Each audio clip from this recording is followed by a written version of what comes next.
श्रीमद् भागवत महापुराण प्रथम स्कंद चतुर्थ अध्याय श्लोक 1 से 15 का हिंदी अनुवाद। महर्षि व्यास का असंतोष।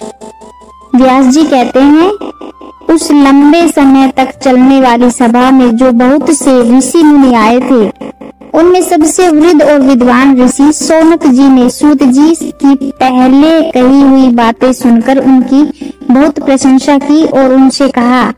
शौनक जी बोले, हे सूत जी, आप वक्ताओं में सबसे श्रेष्ठ हैं और बड़े भाग्यशाली भी हैं। आपसे हम विनती करते हैं कि जो पवित्र कथा भगवान श्री सुखदेव जी ने सुनाई थी, वही कृपा करके हमें भी सुनाइए। यह बताइए कि वह कथा किस युग में, किस जगह पर और किस कारण से कही गई थी।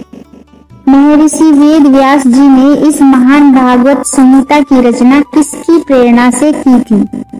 सुखदेव जी तो बड़े योगी थे, सबको सम्मान दृष्टि से देखते थे। उनके मन में किसी भी प्रकार का भेदभाव नहीं था। वे हमेशा परमात्मा में ही मगन रहते थे। बाहर से देखने पर वे सामान्य लोगों को मूर्ख जैसे दिखाई देते थे। जब व्यास जी अपने पुत्र सुखदेव जी के पीछे पीछे वन में जा रहे थे, तब रास्ते में नदी में स्नान कर रही स्त्रियों ने नंगे सुखदेव जी को देखकर भी कपड़े नहीं पहने, पर व्यास जी को देखकर लज्जा के कारण वस्त्र पहन लिए। व्यास जी ने यह देखकर उन स्त्रियों से पूछा कि उन्होंने ऐसा क्यों किया, तो उन्होंने कहा, आपकी दृष्टि में अभी भी स्त्री पुरुष का भेदभाव है, लेकिन आपके पुत्र की दृष्टि में यह भेदभाव नहीं है। उनके लिए सब एक समान है। सुखदेव जी फिर कुरुक्षेत्र में हस्तिनापुर पहुँचे, जहाँ वे पागल, गूंगे और मूर्ख जैसे दिखते थे। फिर भी नगर के लोगों ने उन्हें कैसे पहचाना?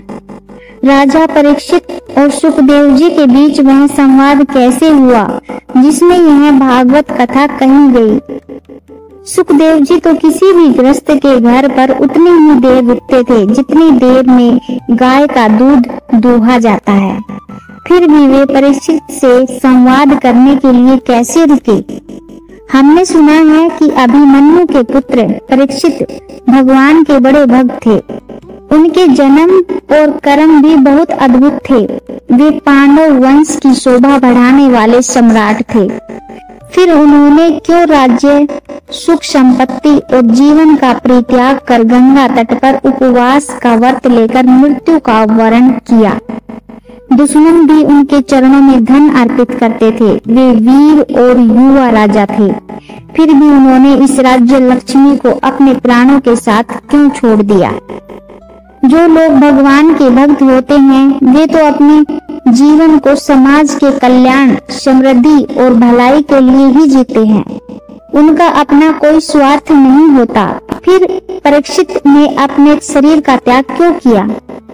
हे सूत जी, आप वेद और अन्य सभी शास्त्रों के ज्ञाता हैं, इसलिए कृपया करके हमें इसका विस्तार से बताइए।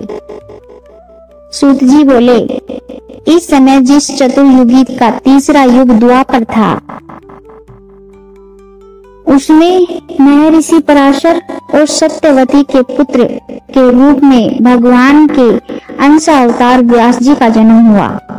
एक दिन व्यास जी सूर्य देव के समय पवित्र सरस्वती नदी में स्नान करके एकांत में बैठ गए। चतुर्थ अध्याय श्लोक 16 से 33 का हिंदी अनुवाद। महर्षि व्यास जी भविष्य और भूतकाल दोनों को जानते थे। उनकी दृष्टि बहुत गहरी और सटीक थी। उन्होंने देखा कि समय के साथ हर युग में धर्म कमजोर पड़ता जाता है और उसके असर से भौतिक चीजों की शक्ति भी घटती रहती है। लोग धीरे धीरे श्रद्धाहीन और दुर्बल हो जाते हैं। उनकी बुद्धि भी इतनी कमजोर हो जाती है कि वे यह भी ठीक से तय नहीं कर पाते कि क्या करना उनका कर्तव्य है और क्या नहीं। साथ ही उनकी आयु भी छोटी हो जाती है।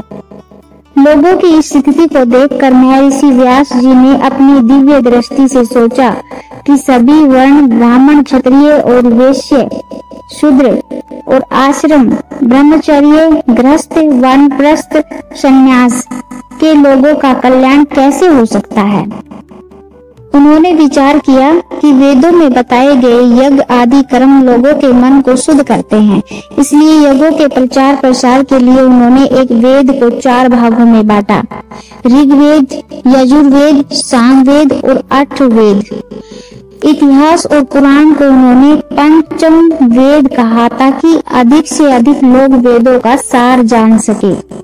ऋग्वेद के आचार्य बने पैल, यजुर्वेद पढ़ने वाले वैशंपायन, सामवेद के विद्वान जैमिनी और अथर्ववेद के विद्वान सुमंतु मुनि हुए। इतिहास और पुराणों के आचार्य बने मेरे पिता रोमहर्षण। इन ऋषियों ने अपने अपने शिष्यों को वेद पढ़ाए और फिर उनके शिष्यों ने भी अपने शिष्यों को पढ़ाया। इस तरह वेदों की कई शाखाएं बन गई, जिससे कम याद रखने वाले लोग भी वेद सीख सके। वेद स्वर्ण का अधिकार तो स्त्रियों, शूद्रों और पतित द्विजों को नहीं था, इसलिए वे सही तरह से धर्म का पालन नहीं कर पाते थे। यह देखकर व्यास जी ने सोचा कि इनका भी कल्याण हो, इसलिए उन्होंने बड़ी कृपा से महाभारत की रचना की। शौनक आदि ऋषियों, यद्यपि व्यास जी ने जीवन भर पूरी शक्ति लगाकर सबका कल्याण करने का प्रयत्न किया, फिर भी उनका मन संतुष्ट नहीं हुआ। वे कुछ उदास और असंतुष्ट से हो गए। तब वे सरस्वती नदी के तट पर एकांत में बैठकर सोचने लगे, मैंने पूरी निष्ठा से ब्रह्मचर्य और अन्य व्रतों का पालन किया, वेदों, गुरुजनों और अग्नि की सेवा की, महाभारत रचकर वेदों का गूढ़ अर्थ सबके सामने रखा ताकि स्त्रियां, शूद्र आदि भी अपने धर्म कर्म को जान सके। फिर भी मेरे मन में कहीं न कहीं खालीपन सा है। लगता है कि अब तक मैंने भगवान को पाने वाले उन विशेष धर्मों का विस्तार से वर्णन नहीं किया जो परम हंसों को प्रिय होते हैं और जिनसे भगवान प्रसन्न होते हैं।